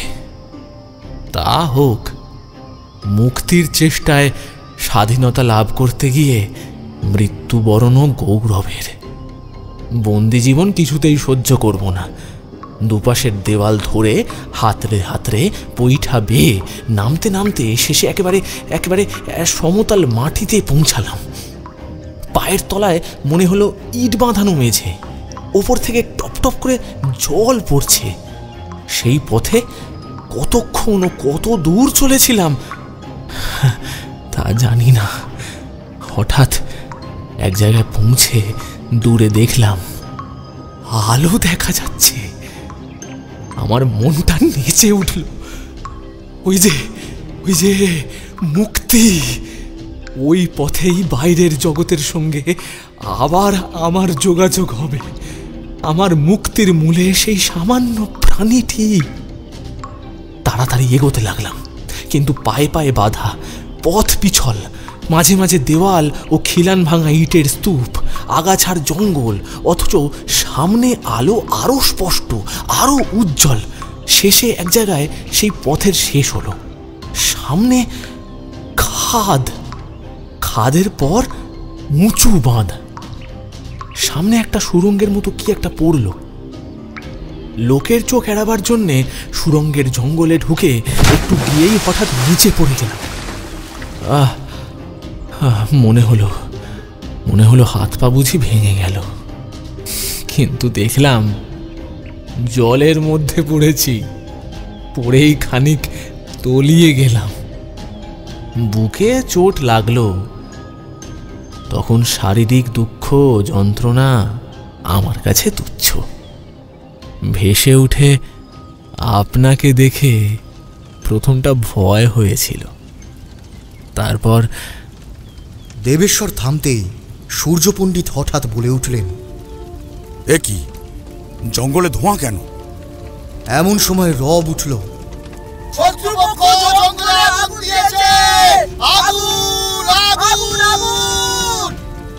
উত্তরে বাতাসে বনভূমি ক্রমেই ধোঁয়ায় ভরে উঠতে লাগলো।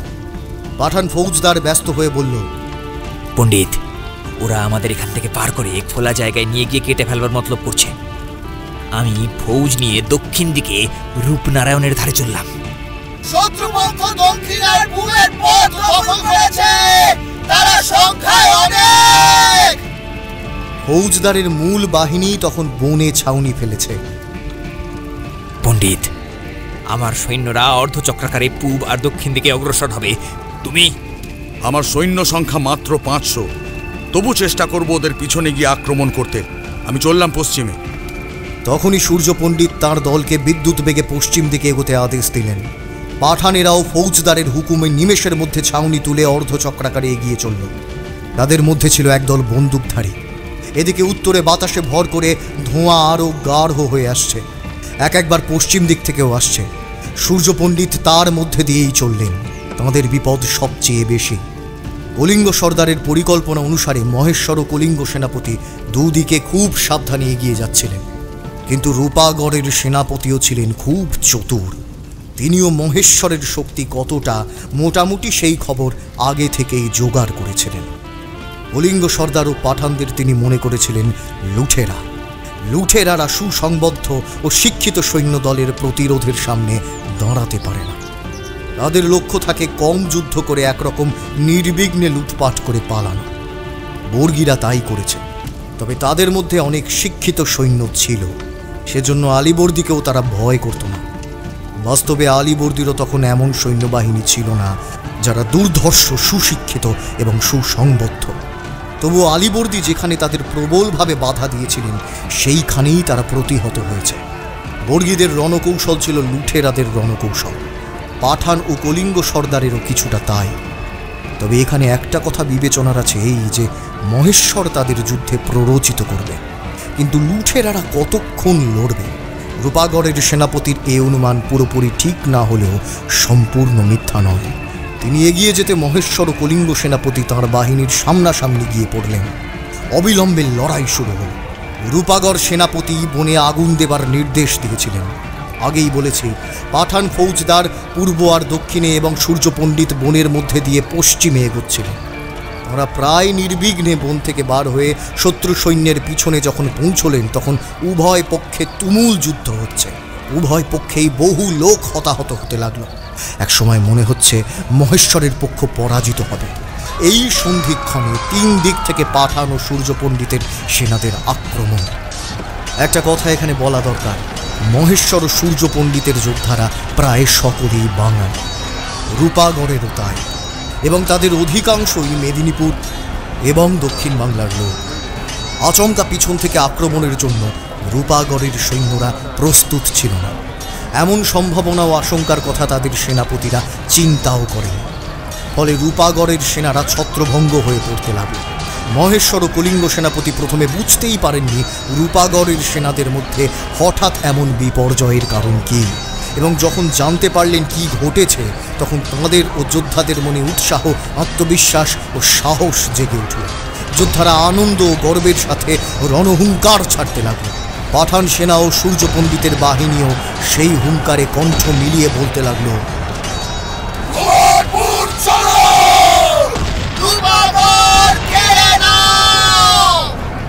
তাঁরা শত্রু বেষ্টনী কয়েক জায়গায় ছিন্ন ভিন্ন করে এগিয়ে চললেন বেদেনীর হাটের দিকে। মহেশ্বর, সূর্য পণ্ডিত, কলিঙ্গ সেনাপতি ও পাঠান ফৌজদার এক জায়গায় মিলিত হলেন। বিশ্রামের জন্য নয়, পরামর্শের উদ্দেশ্যে। কারণ বিশ্রামের সময় তখনও অনেক দূরে। আর চরমুখে সংবাদ এসেছিল যে রূপাগড় সেনাপতি বিরাট বাহিনী নিয়ে তাদের বিরুদ্ধে খুব তাড়াতাড়ি এগিয়ে আসছেন। তার সঙ্গে একটি ছোট গোলন্দাজ বাহিনী ও বন্দুকধারীও আসছে। তবে তারা সাদা কি কালো তা জানতে পারা যায়নি। প্রকাণ্ড বটগাছ, চারধারে ঝুড়ি নেমেছে। এমনিতে তার তলাটা গাঢ় ও ছায়াময়। তখন আবার দূর দিগন্তে বনের মাথায় সূর্য পাটে নামছে। তার রাঙা আলোয় রক্তে রাঙা রণভূমি গাঢ় লাল হয়ে উঠেছে। আহতদের করুণ কান্নায় তা এমন বিভৎস ভীষণ রূপ নিয়েছে যে সেদিকে তাকানো যায় না। এই বটতলায় হলো যোদ্ধাদের মিলন ও ভাইয়ে ভাইয়ে গাঢ় আলিঙ্গন। মহেশ্বর জানতেন না দেবেশ্বর মুক্ত। তাকে দেখে তিনি বিস্মিত, আনন্দিত এবং মর্মাহত। কারণ দেবেশ্বর ভীষণভাবেই আহত। তার দেহের কয়েকটি স্থানে অস্ত্র ক্ষত থেকে তখনও রক্ত ঝরে পড়ছে, মুখে ক্লান্তি ও কষ্টের চিহ্ন। কিন্তু মহেশ্বর নিজেও আহত ও রক্তাক্ত। হারানো ভাইকে বুকে জড়িয়ে মহেশ্বর কিছুটা চুপ হয়ে রইলেন। তার মুখ থেকে একটি কথাও বেরোল না। বিশাল চোখ দুটো জলে ভরে উঠল। 2 সেনাপতি ও সূর্য পণ্ডিত মুগ্ধ চোখে সেই সুন্দর দৃশ্যের দিকে তাকিয়ে রইলেন। যোদ্ধারা আনন্দধ্বনি করে উঠল।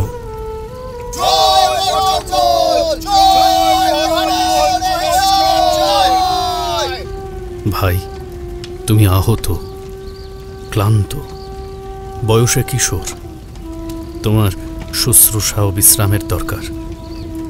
সূর্য ঠাকুরের সঙ্গে রূপার ধারে কমলপুরের ঘাটে আমাদের ঘাঁটিতে ফিরে যাও। আমি মহারাজ ভুবনেশ্বরের ছেলে, মহারাজ মহেশ্বরের ভাই। আমার দেহেও একই রক্ত বইছে। যুদ্ধক্ষেত্র থেকে পালাতে শিখিনি, অন্যায়কে মিথ্যাকে প্রশ্রয় দিতে জানি না। আমায় তোমার পাশে থেকে যুদ্ধ করবার অনুমতি দাও। আমি কখনো মনে করি না তুমি কাপুরুষ। তোমায় যে শত্রুপক্ষ স্বেচ্ছায় মুক্তি দিয়েছে এ কথা আমি মনে করতেই পারি না। আমরা চেষ্টা করেও তোমাকে মুক্ত করতে পারিনি। অনুমানে বুঝছি তোমারই পৌরুষ ও বুদ্ধি কৌশলে তুমি নিজেকে মুক্ত করেছ। এ অনুমান সত্য। দেবেশ্বরের মধ্যে পৌরুষ ও বুদ্ধি 2 সমানভাবে রয়েছে। সে কাহিনী না হয় যথাসময়ে ব্যাখ্যা করা যাবে। আমরা তো ভাই এমন অসহায় ও শক্তির শেষ সীমায় এখনো পৌঁছইনি যে একটা কিশোরকেও যুদ্ধক্ষেত্রে নামাতে হবে। তারপরে দেখো, এই যুদ্ধে যদি আমার প্রাণ যায়, আমাদের বংশের থেকে অন্তত তুমিই থাকবে, যার দ্বারা মহারাজ ভুবনেশ্বরের বংশরক্ষা ও রাজ্য পুনরুদ্ধার হতে পারবে।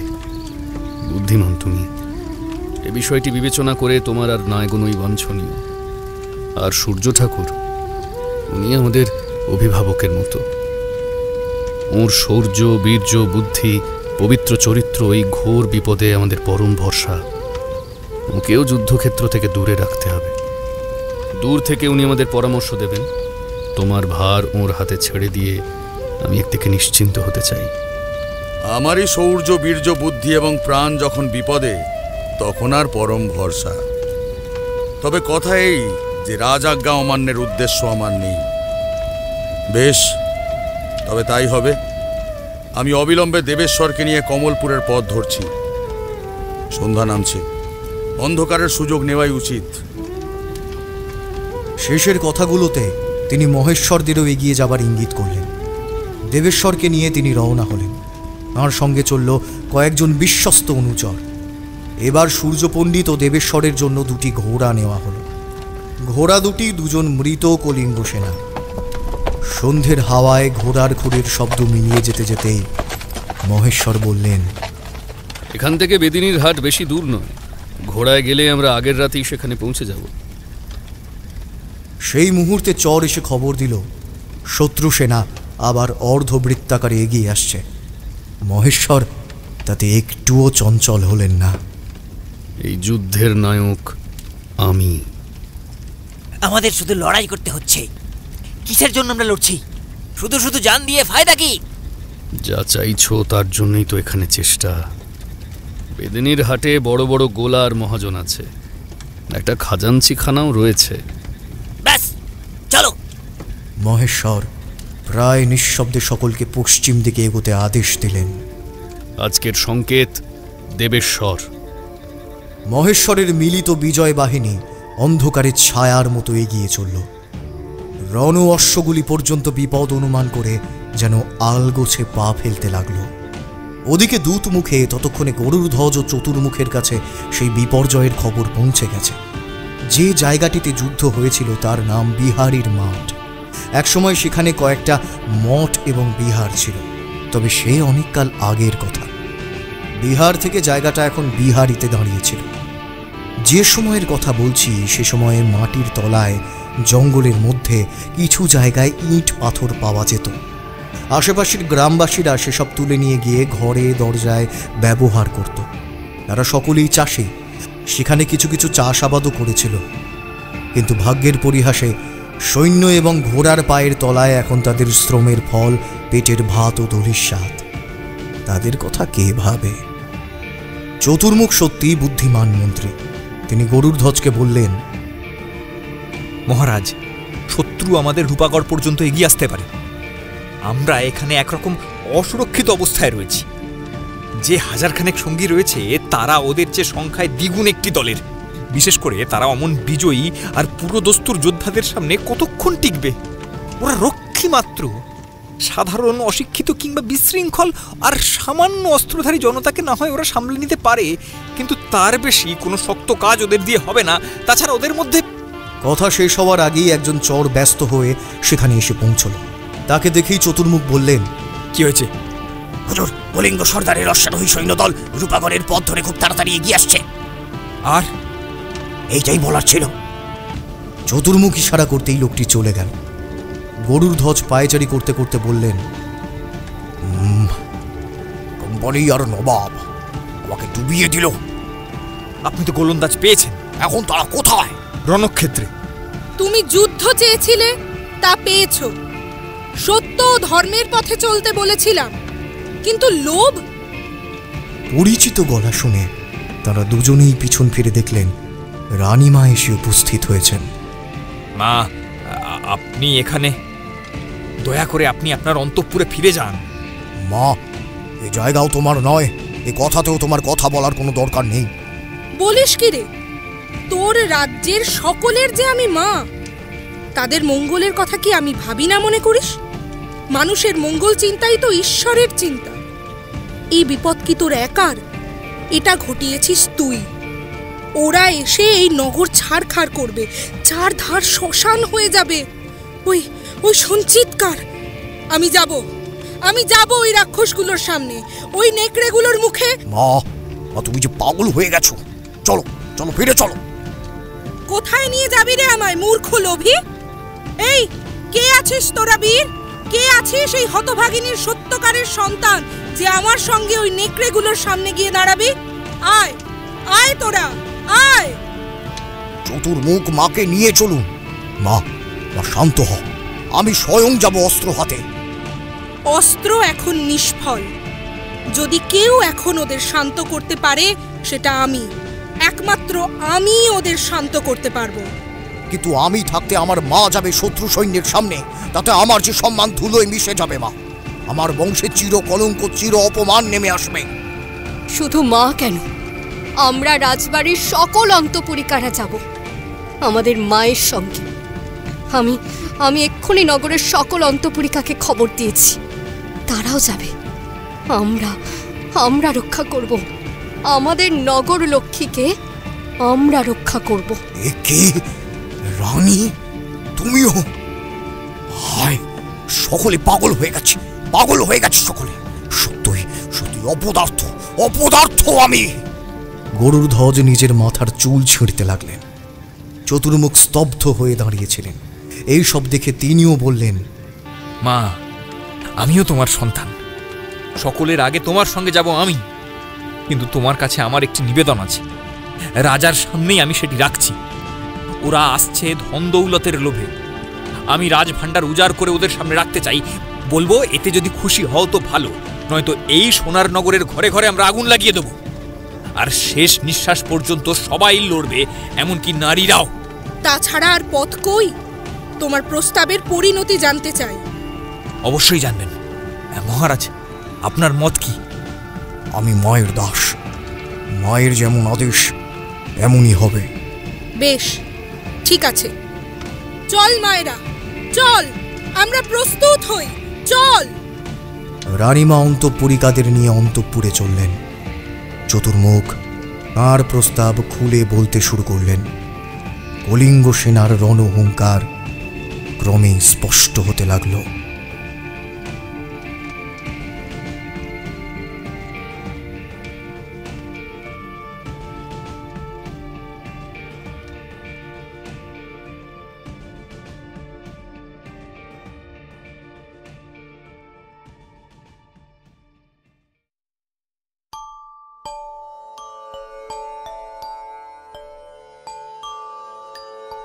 শেষ হল খগেন্দ্রনাথ মিত্রের ঐতিহাসিক উপন্যাস গড় জঙ্গলের কাহিনীর প্রথম পর্ব। গল্প শুনে ভালো লাগলে অবশ্যই আমাদের জানাবেন এবং আমাদের চ্যানেলটি সাবস্ক্রাইব করে বেল আইকন প্রেস করে রাখবেন। আগামী সপ্তাহে এই গল্পের দ্বিতীয় এবং অন্তিম পর্ব নিয়ে হাজির হব আমরা। ততক্ষণ পর্যন্ত শুভরাত্রি।